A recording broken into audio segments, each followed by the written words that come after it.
दासी तेरी दाती, सुन ले बिनती मेरी दाती, मैं हूँ दाती तेरी दासी, सुन ले बिनती मेरी दाती। मैया जब तक जीऊं मैं सुहागन रहूं, मैया जब तक जीऊं मैं सुहागन रहूं, मुझको इतना तो वरदान दे, मुझको इतना तो वरदान दे।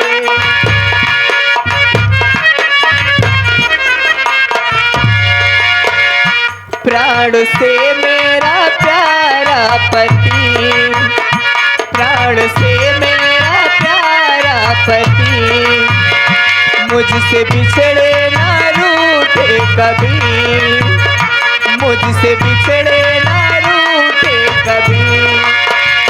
माता रानी से मेरी आयु लगे ये मनोकामना मेरी, माँ तेरे लाल की, माँ तेरे लाल की मैं हूँ वरदानी, सुन ले बिनती मेरी दासी, मैं हूँ दासी तेरी दासी।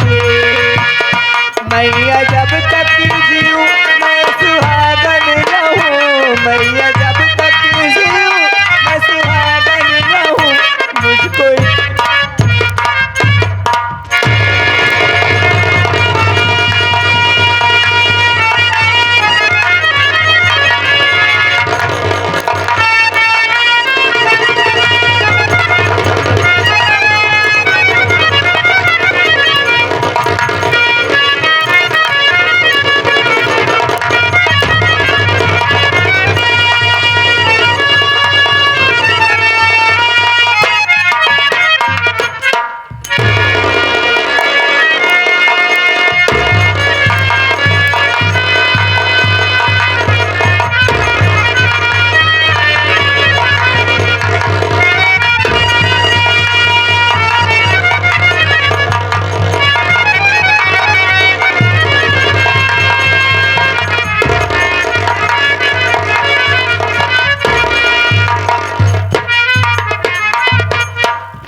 या मालिक, ये मुझे क्या हो गया था और ये मैं कैसे बना हूं, कहाँ हूं, समझ में नहीं आ रहा है और दूर दूर तक कोई दिखाई नहीं दे रहा है। मंदिर, एक मंदिर है, उसमें एक देवी जी बैठी है, शायद ये रो रही हैं। इसे पूछता हूँ रो क्यों रही है ये? देवी जी क्या हुआ, आप क्यों रो रही हैं?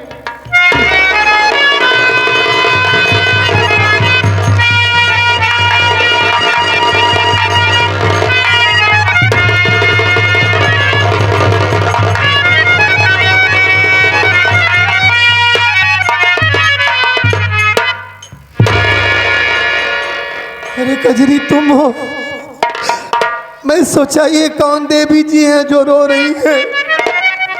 ए कजरी, कहाँ मुझे छोड़कर चली गई थी तुम? हाँ? और ये मेरी हालत कैसे बनी है? ये हम लोग कहाँ हैं कजरी? क्या हो गया था मुझे? हाँ? सब बताऊंगी स्वामी। आप उस दिन मुझको अस्पताल से जब घर लाए थे, हाँ, वो खाना खाने जा रही थी मैं, लेकिन उस खाने को आपने खा लिया था ना? हाँ मैं खाना खाया, उसके बाद कुछ याद नहीं है मुझे।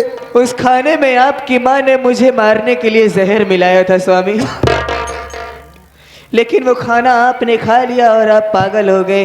मेरी माँ जहर मिलाई थी खाने में? हाँ, जब आप पागल हो गए, घर से चले गए, तो आपकी माँ ने मुझे भी मारकर घर से भगा दिया। बोले कि अगर मेरा बेटा इस घर में नहीं है तो इस घर में तू भी नहीं रहेगी। बहुत मारा मुझे।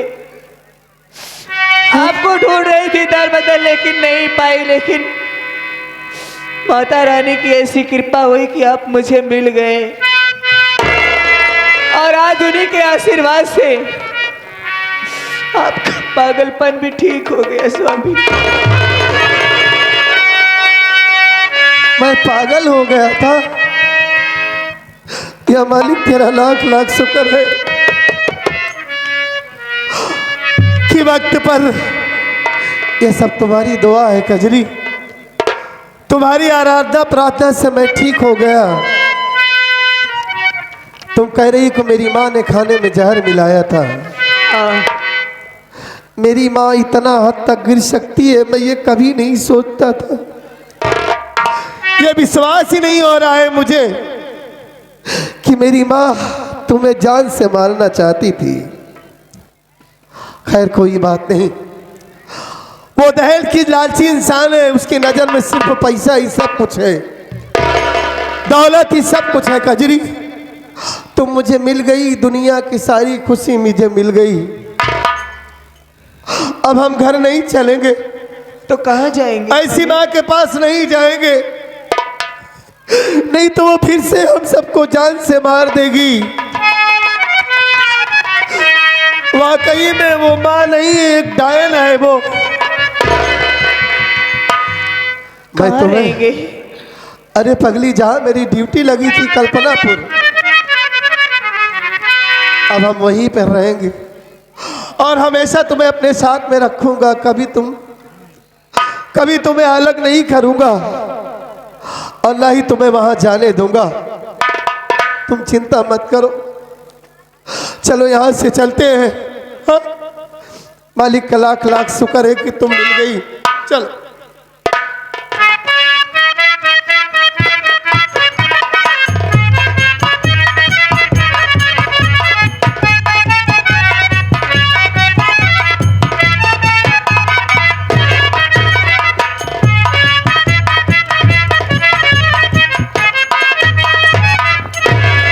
जय मां भवानी के सरदार जी। सेठ की हवेली पहुंचाए हैं। हाँ, अंदर जाओ, पता लगाओ सेठ किस हाल में है, कहाँ पर है। साले को मारते लेके आऊंगा। नहीं, बहुत होशियार है वो, उसके चारों तरफ बस रहे रहते हैं। होशियारी से जाना। अल्ट्रासाउंड, तुम भी अंदर जाओ। हाँ सरदार जी। होशियारी से रहना, मैं यहाँ पर देख लूंगा। ठीक है सरदार जी। इधर कोई भी आएगा तुरंत साले को गोली मार दूंगा। ठीक है सरदार। जाओ।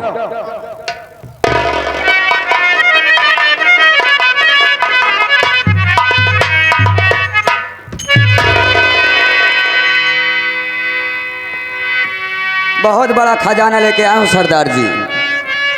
सरदार जी, बहुत बड़ा खजाना लेके आया हूँ। खजाना? मालो माल हो जाएंगे। किसी भी कोठे में अगर बेच देंगे तो मालो माल हो जाएंगे। कहाँ है बे, कहाँ लाया है? देखना चाहते हो? कौन है वो? नजर उठा के थोड़ा नजर घुमा कर देखिए।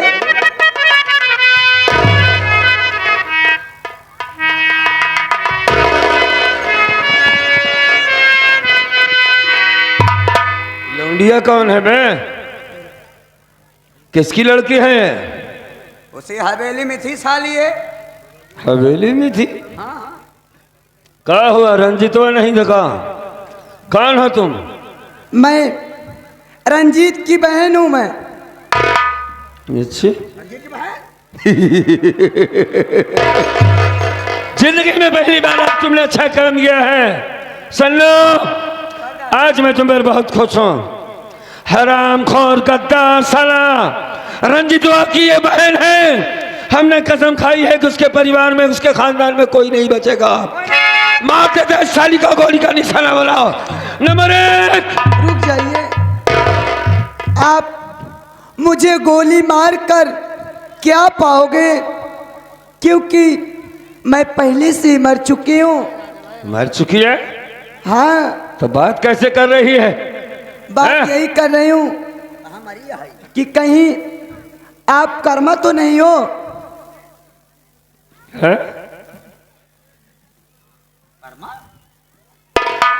ये साली मुझे कैसे पहचान गई बे? मैं पहचान रही हूँ आपको। मैं जान रही हूँ कि आप किस लिए डाकू बने हो। ए, फालतू बात कर रहा मत कर, काम की बात कर। मेरी बात सुनिए, आप मुझे डांटिए नहीं। आपकी बीबी हमारे भैया को कर्ज देने आई थी। ओ कर्ज लेने के चक्कर में नहीं था, वो आपकी बीबी के जबरदस्ती वो इज्जत लूट लिया। और मैं आवाज सुनी, मैं बचाने के चक्कर में आई, वो मुझे ठोकर मार दिया, मैं गिर गई। उसने चाकू निकाला और आपकी पत्नी को उसने चाकू मार दिया। मैं यही मतलब तेरे कहने का मतलब है तूने बीच बचाव किया, हाँ, और फिर भी उसने गद्दार ने उसकी इज्जत लूटा, उसको मार डाला। मार डाला। हैं? चाकू मारा क्यों बे? अल्ट्रासाउंड? इतने हरामखोर की बहन, इतनी समझदार, अभी तो हम इसे गोली मार देते बे। गुस्से में था और मार देता साली को। एक काम करो, इसको बाइज्जत इसकी हवेली में छोड़ दो। हवेली में तो जाऊंगी, मैं जानती हूँ कि मुझे हवेली में ही रहना है, लेकिन आप जब कर्ज लेने आते थे मेरे भैया से ना, उसी दिन से आप मेरे निगाहों में चढ़ गए थे, क्योंकि मैं भैया के डर से आपसे कुछ कह नहीं पाई। और मेरा कहा मान लीजिए तो मैं आपसे प्यार करती हूँ। अगर दिमाग खराब हो गया है तो दिमाग का इलाज करवाओ, ना मारते मारते साली ले जाऊंगा यहाँ से। नहीं। प्यार करती है मुझसे। मोहब्बत में मार क्या होता है? कितना मारोगे? जान से तो नहीं मारोगे। अगर जान से भी मार दोगे ना तो ना होगा कि एक प्यार के हाथे मेरी मौत हो गई है। तू जानती नहीं मेरे बारे में कुछ। ये कदमा जिससे तू प्यार का दिया जलाना चाहती है, इसके सीने में आग चल रही है। अगर मुझे छुआ तो जलकर राख हो जाएगी साली। जा यहाँ से, चली जा तू। मैं जा रही हूँ, लेकिन मेरी एक बात और सुन लीजिए। ओ हवेली में इस वक्त नहीं है। कहाँ है तेरा ओ भाई? हवेली छोड़कर मेरा भाई कमीना बंबई चला गया है। जो करना है हमारे भाई के साथ आप करो। अगर किसी दिन बस बस बस बस, मैं तेरे भाई से निपट लूंगा। ए छोटे, कमीना साली, ले जा इसको, मैं ले जा इसको, कमरे में छोड़ गया, छोड़ गया। जाओ।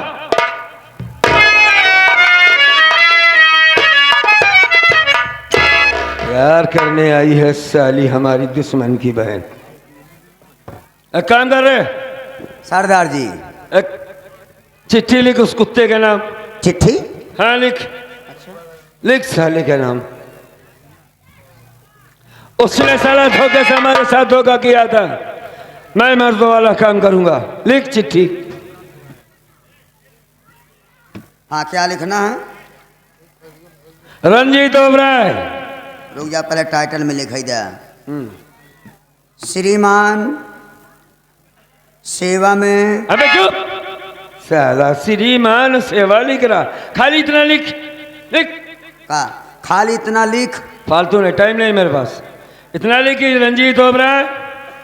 रंजीत ओबराय। तुझे मालूम हो कि तुझे मालूम हो कि आने वाली 25 तारीख को, आने वाली 25 तारीख को रात 12 बजे, रात 12 बजे तेरे घर में डकैती होगी। तेरे घर में डकैती होगी। अपनी जितनी हराम की कमाई रखा है, हाँ, अगर उसे बचाना चाहता है तो बचा ले साले।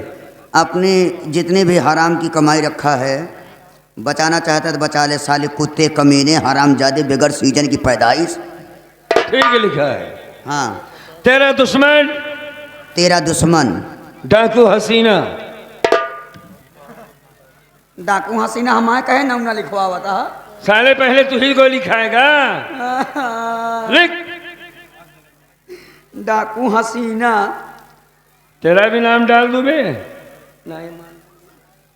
सरदार जी हमारा नाम जी डावा, बाकी डाकू हसीना का नाम पड़ गया है। इतने बढ़िया बात। तो साले क्यों डाकू बन गए? डाकू अल्ट्रासाउंड। डाकू अल्ट्रासाउंड। तेरा दुश्मन, तेरा दुश्मन मोतीलाल। हट। हाँ, मोतीलाल डाकू कर्मा।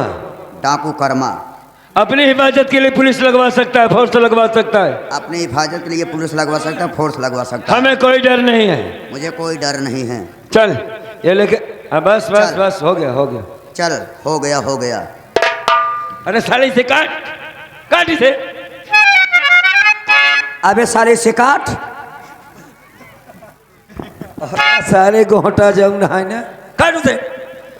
काटना है। हाँ, काट दिया। चल काट। लेके जा इसे। कहाँ लेके जाएं? हम लेके जाएंगे तो हम पिला नहीं जाएंगे। अब बेटा डाक में डाल, हाँ डाक में डाल देंगे। चिट्ठी डाल। चलते हैं सरदार जी। कहाँ चलते हैं? चलते हैं बहन के यहाँ। अबे कचरी नहीं मिली अभी तक। हाँ सरदार जी।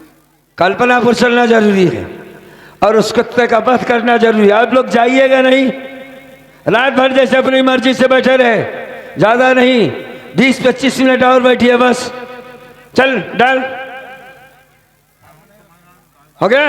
हो गया। हाँ हमारे साथ। ये सरदार जी।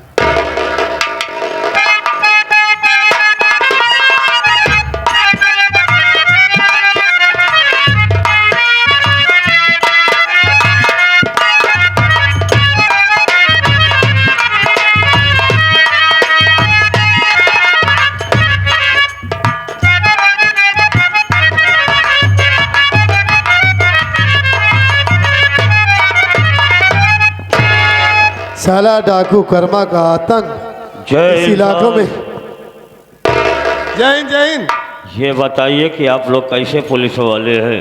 बात क्या है? सरकार आपको हर महीने सैलरी देती है जनता की रक्षा करने के लिए। हाँ तो उसकी सुरक्षा के लिए आपको रखा गया है। हाँ। लेकिन कोई एक डकैत बदमाश को, एक शराफत और इंसान सम्मानित आदमी को ऐसे लूट ले, इसे चैलेंज कर दे, किसी को मार दे, कैसे पुलिस वाले हैं आप? नाम क्या है आपका, ये बताओ कौन हो मेरा तुम? नाम सेठ रंजीत ओबेराय है और मुझे मारने के लिए, मेरे यहाँ डकैती करने के लिए, ये देखो कर्मा नाम का एक डाकू मेरे पास लेटर भेजा है, मुझे चैलेंज किया है। सेठ रंजीत ओबराय। आज रात 12 बजे मेरे यहाँ डकैती करेगा। ठीक है, तुम्हारा नाम सुना है मैंने, इस शहर के बहुत बड़े आदमी हो तुम। हाँ, मैं एक सम्मानित आदमी हूँ। तुम्हारे यहाँ डाकू कर्मा आएगा। लिखा है, लाओ दिखाओ। देखिए इसको, मुझे चैलेंज किया है। ये साला डाकू लोग हम जैसे शरीफ और नेक इंसान के पीछे क्यों पड़ा है? एक मिनट, डाकू कर्मा का पत्र है ये। डाकू हसीना और डाकू अल्ट्रासाउंड। अरे ये बहुत खतरनाक डाकू है साला। ये मेडिकल सारे हॉस्पिटल। शहर में आतंक अपना फैला रखा है, इसके डर से लोग जानता हूँ, इसका नाम सुना हूँ मैं, आप बताइए मत। हाँ बात सुनिए हमारी। हाँ बोलो। आपकी रिपोर्ट लिखी जाएगी। अच्छा। ठीक है, और आप निश्चिंत होकर जाइए।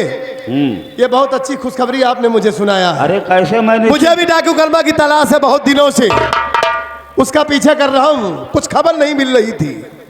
आज आपने ये बताकर बहुत अच्छा काम किया है, कानून की मदद किया है आपने।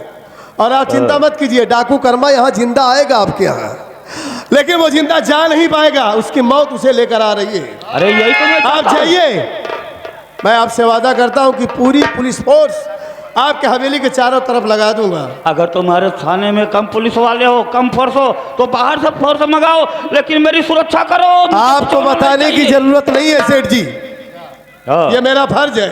हाँ। मुझसे जो बनेगा वो मैं करूंगा।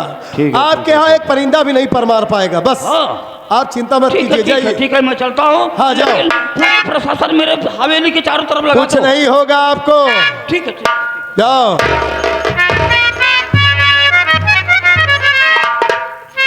चौकीदार जी सर। आज डाकू कर्मा आ रहा है शिकार बनकर हमारा। बहुत दिनों से मुझे तलाश थी उसकी, और आज बहुत अच्छा मौका है, मौका गंवाना नहीं है। ठीक है चलो इसी वक्त तैयारी करते हैं। ठीक है सर, चले। हाँ, और हवेली के चारों तरफ सब पूरी पुलिस फोर्स लगवाएंगे, बहुत सही। और बहुत चौकन्ने होकर पहरा देना। ठीक है साहब। ठीक है, ठीक है साहब। चलो चलते हैं, चलो।